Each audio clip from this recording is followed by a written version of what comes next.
요즘 우리 사회는 말할 수 없는 혼란과 갈등을 경험하고 있습니다. 바라고 소망하는 것은 이 땅이 하나님의 은혜가 임해서 이 땅의 모든 혼란이 끝나고 이 땅의 사회적, 정치적, 모든 것 경제적으로 안정될 수 있는 그런 사회가 올 수 있도록 함께 힘을 모아 기도하는 우리 귀한 성도들 될 수 있기를 주님의 이름으로 부탁드립니다.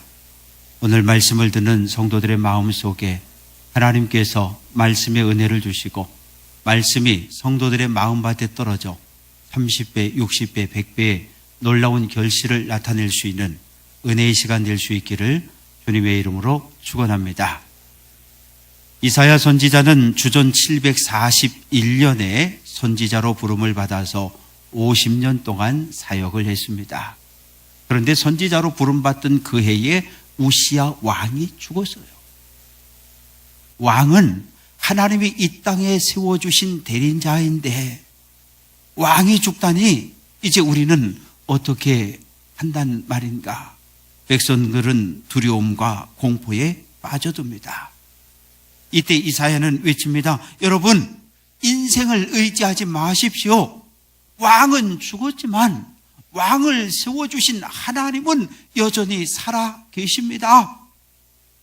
사람을 의지하지 말고 오직 하나님만을 의지하라고 외칩니다. 당시 아수르 디글랏 빌레셀이 왕이 되었는데 왕이 되자마자 주변 나라들을 무차별 공격하고 정복하고 또 정복해 들어갑니다. 그래서 이미 북이스라엘도 10개 지파 가운데 에브라임 1개 지파만 남아있고 땅의 80%를 빼앗겼어요. 아람이라고 하는 나라도 있었는데 땅의 30%를 빼앗겼습니다. 그래서 에브라임 지파와 이 아람이 군사 동맹을 맺습니다. 야, 우리 가만히 있다간 이래도 죽고 저래도 죽을 것 같으니까 우리 마지막으로 힘을 합쳐서 한번 싸워보자. 싸워보고 죽자. 그래서 에브라임과 아람이 연합을 하고 주변에 있던 모압, 암몬, 에돔 주변의 작은 나라들이 다 연합을 합니다. 똘똘 뭉쳐서 전쟁을 준비합니다. 그런데 가장 남쪽에 누가 있습니까? 남유다가 있습니다. 유다에 사신을 보냈어요. 우리가 지금 연합해서 아수르와 한번 싸우려고 하는데 당신들도 우리와 함께 연합하자. 그랬더니 남유다 아하스 왕이 우린 싫다는 거예요. 우리는 도리어 아수르하고 군사 동맹을 맺겠다는 거예요. 그러니 이 에브라임과 아람 연합군이 화가 났어요. 그래, 이놈 본때를 좀 보여주자. 그래서 아수르와 싸우기 전에 먼저 남유다 예루살렘을 공격해 들어갑니다. 그러자 아하스 왕이 깜짝 놀라서 아수르의 구원을 요청했는데 열왕기하 16장 7절에 보면 나는 왕의 신복이요 나는 왕의 아들이라. 지금 아람과 에브라임 두 연합군이 공격해 오고 있는데 이거 죽을 것 같으니까 얼른 와서 나를 좀 구원해달라고 도와달라고 부탁을 합니다. 이때 이사야가 왕을 가로막습니다. 왕이요, 하나님께 도움을 구해야지 왜 아수르의 도움을 청합니까? 아수르의 도움을 청하면 일시적으로 살아남을 수는 있지만 결국 이 땅이 아수르에 의해서 정복당할 겁니다. 반대했지만 왕은 충고를 듣지 않습니다. 사랑하는 성도 여러분, 믿음을 자녀들에게 물려주는 것은 대단히 힘든 일 같아 보여요. 부모는 믿음이 좋지만 그 자녀가 믿음이 이어지지 못해서 하나님께 책망받은 이러한 이야기가 오늘 말씀 속에도 기록이 되어져 있습니다. 히스기야는 하나님께 선한 왕으로 인정을 받았습니다. 그런데 그 아들이 므낫세입니다. 므낫세는 55년 동안 왕위에 있었지만 55년의 삶은 악행이었고 그리고 우상 숭배로 가득한 세월입니다. 12살 때 아버지가 죽었어요. 그리고 주변을 둘러봐도 누가 날 좀 이렇게 바르게 이끌어주고 지켜줄 사람이 아무도 없는 거예요. 12살짜리가 왕이 됐으니 얼마나 두렵고 떨리는 마음이겠습니까? 어려서부터 성전에 올라가 하나님께 기도하는 법을 배우긴 배웠는데 하나님은 암만 부르고 찾아도 눈에 보이지 않고 응답이 없어요. 그래서 그만 우상 숭배에 빠져 들어갑니다.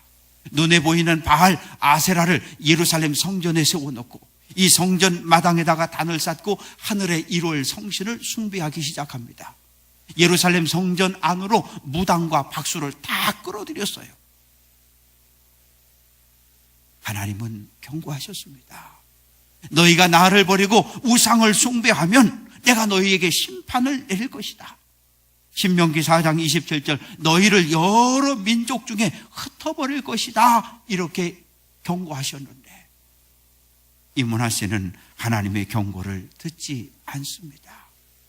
눈에 보이지 않는 하나님보다 눈에 보이는 우상, 무당을 찾습니다. 그래서 하나님께서 이 남유다를 심판하십니다. 심판의 방법은 이 바벨론이라고 하는 큰 몽둥이를 사용해서 예루살렘을 공격하게 하십니다. 영원히 무너지지 않을 것 같은 예루살렘 성이 무너져 내립니다. 하나님 임재의 상징이었던 예루살렘 성전이 군인들의 발에 짓밟힙니다. 약탈당하고 그리고 불질러 버립니다.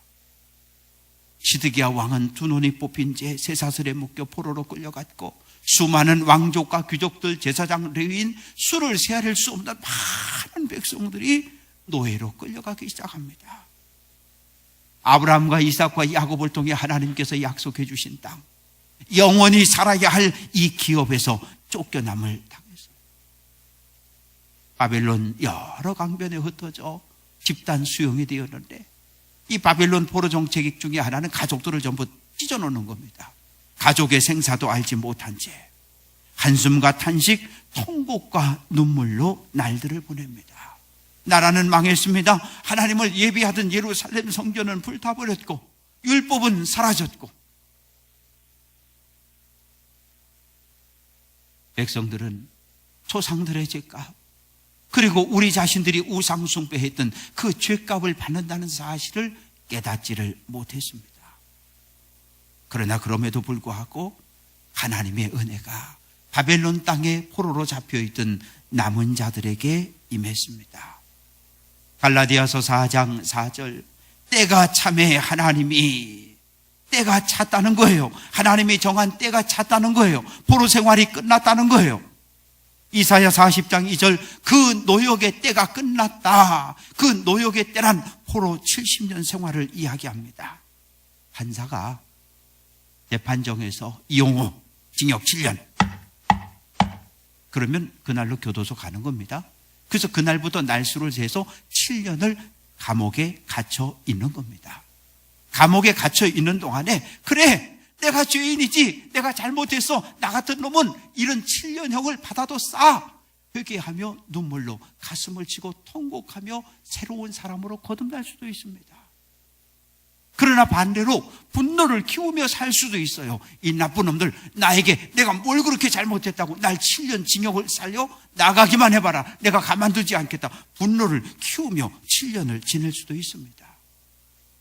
회개를 했든지 안 했든지 상관없이 7년이 지나면 석방되는 것이 법입니다.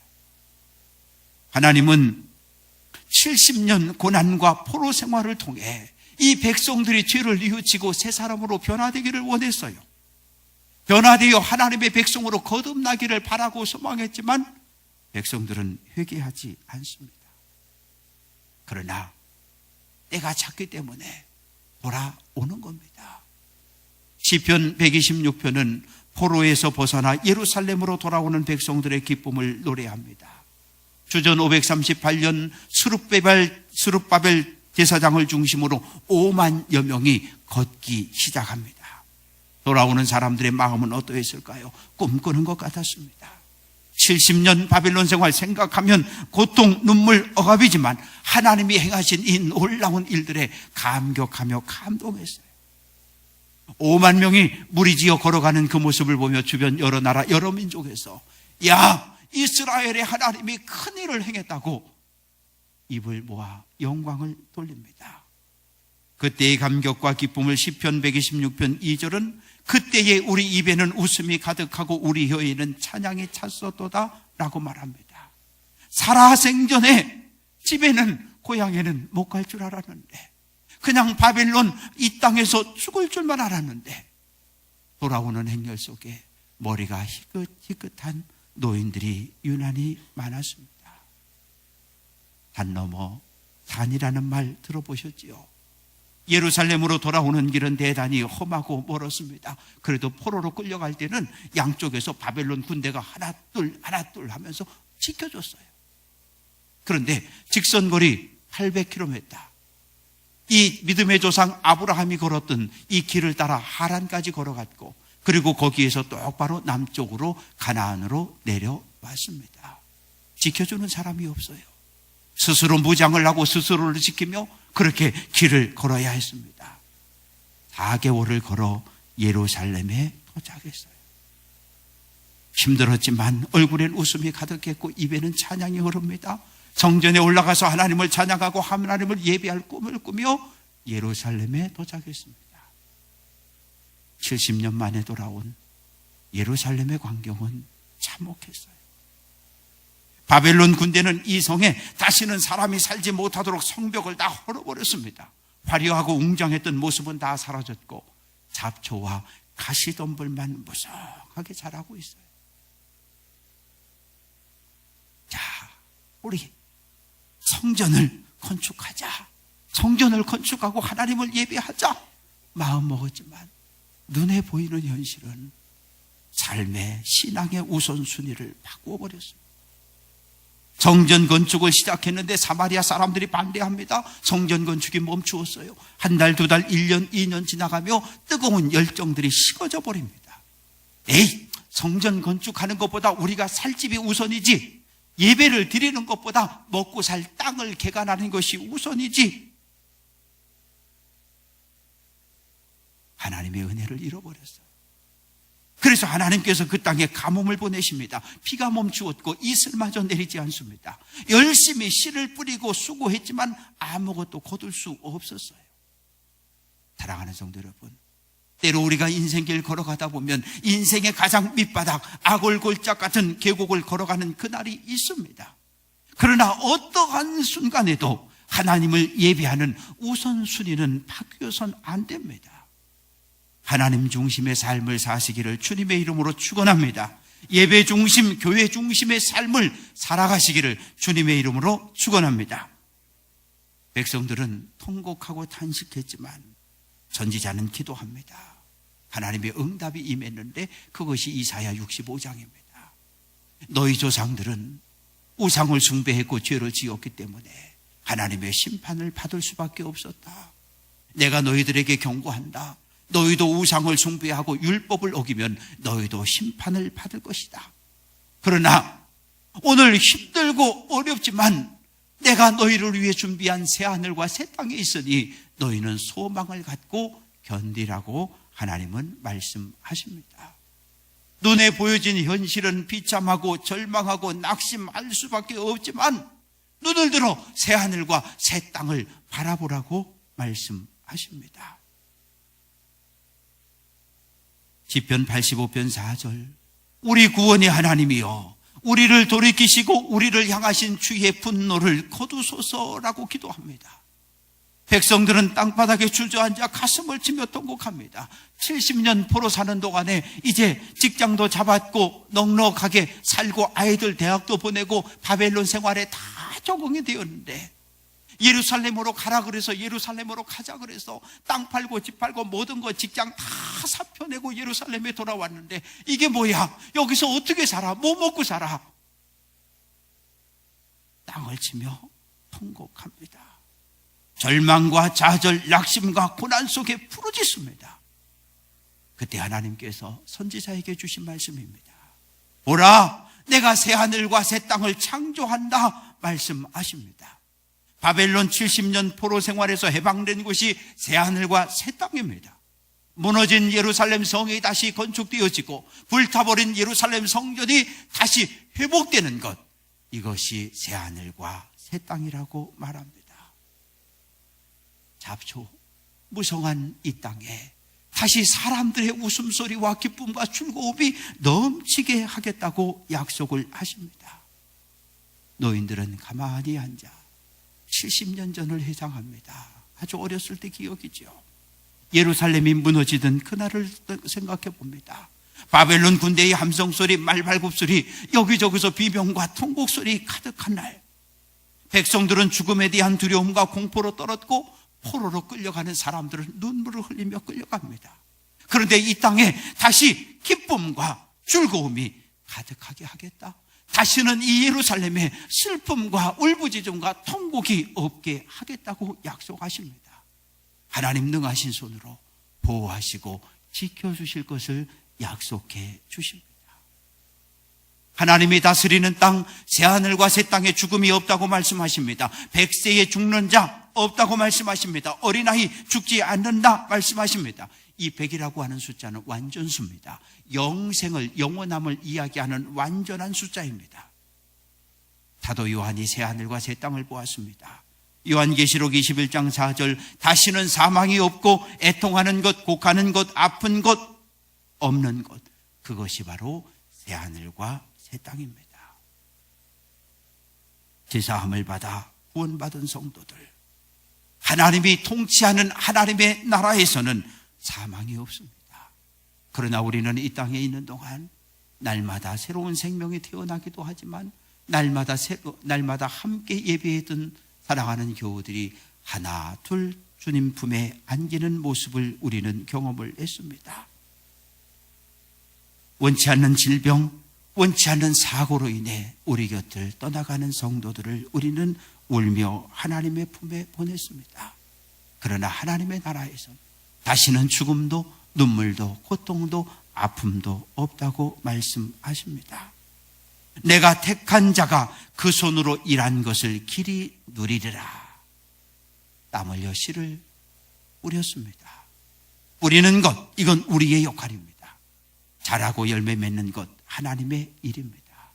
하나님은 복의 근원이십니다. 하나님은 복을 주시는 분이십니다. 이삭이 그 땅에 농사하여 그 해에 100배나 얻었고 라고 말씀하십니다.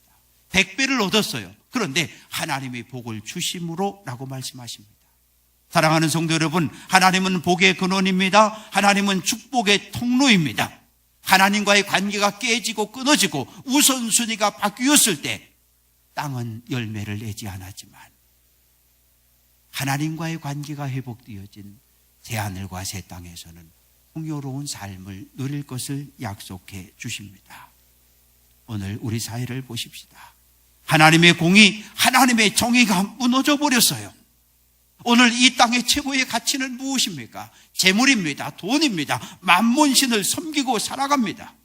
돈 때문에 인격이 무시를 당하고 돈 때문에 인권이 유린을 당하는 사회. 사람이 살아가는 데는 상식이 있고 기본이 있는데 상식과 기본이 완전히 무너지고 흔들린 사회. 어쩌다가 이 땅이 이렇게까지 부패하고 타락했을까요? 주어진 자리에서 열심히 최선을 다했던 학생과 청년들은 분노하고 절망합니다. 대학에 입학하는 것, 출석하는 것, 학점 관리하는 것, 땀 흘린 만큼 대가를 얻는 사회가 아님을 보고 좌절에 빠져버립니다. 손에 쥔 권력 가지고 수백억, 수천억을 착복하는 이 불공정한 사회. 사랑하는 성도 여러분, 하나님의 위로의 말씀을 들으십시오. 하나님의 나라에서는, 새하늘과 새 땅에서는 이러한 불의함과 불법함이 없다고 말씀하십니다. 새하늘과 새 땅에서는 가정의 평화가 회복되어집니다. 서로 사랑하는 가족, 신뢰하는 화목한 가정으로 회복이 되어집니다. 나의 믿음이 자녀들에게, 손주들에게 이어져 갈 수 있도록 기도하시기를 주님의 이름으로 축원합니다. 23절, 그들이 생산한 것이 재난을 당하지 않는다. 무슨 뜻입니까? 건강한 생명들이 새롭게 계속해서 태어난다고 하는 약속입니다. 하나님을 사랑하고 하나님의 계명을 지키고 하나님의 율법을 지키면 자손 천대까지 은혜를 베풀겠다고 약속하십니다. 하나님과의 영적 관계가 끊어지고 삶의 우선순위가 바뀌었을 때, 신앙의 우선순위가 바뀌었을 때 기도해도 하나님 응답하지 않았는데, 부르짖어도 하나님 응답하지 않았는데 하나님과의 관계가 회복되었더니 무엇을 구하기 전에 이미 하나님 아시고 우리에게 응답해 주십니다. 우리의 기도와 간구를 듣고 응답하십니다. 사랑하는 성도 여러분, 오늘 새하늘과 새 땅은 어디에 있습니까? 이리가 어린 양과 함께 먹을 것이고 사자가 소처럼 집을 먹는다고 말합니다. 이리와 사자 그리고 뱀은 이 땅에서 강자를 상징합니다. 어린 양과 소는 이 땅에서 약자를 상징합니다. 강자는 언제나 약자를 잡아먹고 지배하고 억압합니다. 오늘 우리 사회 별반 다르지 않습니다. 갑은 언제나 을에게 갑질하는 세상, 약자는 죽든지 아니면 가진 것을 빼앗기고 비굴하게 살든지 그래야 살아남을 수 있는 사회가 이 땅입니다. 그러나 새하늘과 새 땅이 이루어지는 하나님의 나라에선 그런 일이 없습니다. 강자와 약자가 함께 있지만 약한 자가 강한 자를 두려워하며 떨지 않습니다. 사자는 소를 잡아먹지 않고 풀을 뜯지만 만족하는 존재로 변했습니다. 세상 어디에 이런 공동체가 있습니까? 바로 오늘 우리 교회의 공동체가 하나님의 뜻이 이루어지는 새하늘과 새 땅입니다.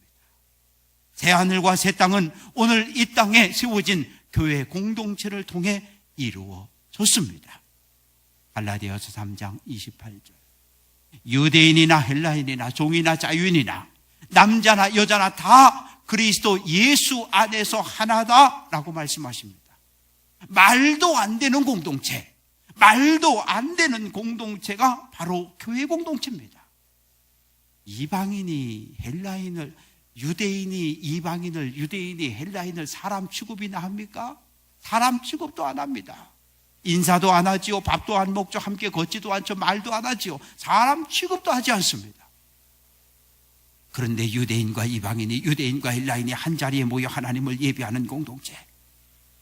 어떻게 주인과 종이 한 자리에 앉아 있을 수 있습니까? 어떻게 양반과 천민이, 양반과 쌍놈이, 양반과 백종이 한 자리에 앉아 있을 수 있습니까? 세상에 이런 공동체가 어디 있어요? 교회밖에 없습니다.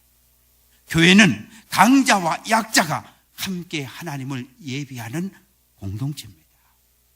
그런즉 누구든지 그리스도 안에 있으면 새로운 피조물이라. 그런즉 누구든지 그리스도 안에 있으면 새로운 피조물이라. 이전 것은 지나갔다. 새 것이 되었다고 말합니다. 예수 그리스도 안에서 하나 된 공동체, 돈으로 차별하지 않는 공동체, 학식으로 차별하지 않는 공동체가 바로 새하늘과 새 땅, 우리 교회가 찾아가야 할 모습입니다.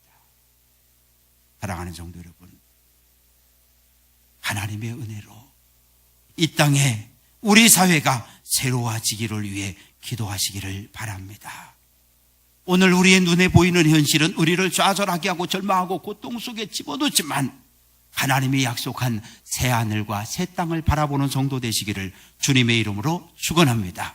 모든 것을 포기하고 모든 것을 절망하고 모든 것을 내려놓은 그 자리에 바로 새하늘과 새 땅이 열려집니다. 눈에 보이는 현실은 언제나 우리를 슬프게 합니다. 눈에 보이는 현실은 언제나 우리 눈에 눈물이 흐르게 합니다. 하나님의 도움을 구하십시다. 창조주 하나님, 우리의 구원자 예수 그리스도만이 우리의 소망, 우리의 구원이십니다. 우리뿐만이 아니라 자손 천대까지 하나님의 축복을 누리며 살아가는 새하늘과 새 땅을 꿈꾸며 사십시다. 새하늘과 새 땅을 바라보고 오늘 우리에게 주어진 삶을 최선을 다해 살아내는 귀한 성도들 될 수 있기를 주님의 이름으로 간절히 축원합니다. 기도합니다. 아버지 하나님, 오늘 이 땅은 대단히 혼란합니다. 100만 개의 촛불이 거리로 쏟아져 나왔다고 합니다. 아버지 하나님, 그들도 마음에 있는 아픔과 절망과 좌절을 촛불로 표현합니다. 우리는 무엇으로 우리의 마음속에 절망과 분노를 표현할 수 있습니까? 하나님 앞에 무릎 꿇어 기도하는 은혜가 있게 해 주옵소서. 내가 하나님의 말씀대로 살지 못했음을 회개하며 내 가슴을 치게 해 주옵소서. 이 나라 이 민족의 구원을 위하여 대통령과 지도자들을 위해서 기도하지 못한 우리들의 미련함을 내 탓으로 돌리며 내 가슴을 치게 해 주옵소서. 하나님, 내가 먼저 회개하고 내가 먼저 하나님의 사람으로 변하게 하옵소서. 내가 변하여 교회가 살게 하시고 내가 변하여 가정이 살게 하시고 살아난 가정, 회복되어진 교회를 통해 이 땅을 구원할 수 있는 능력 있는 성도들 되게 해 주옵소서.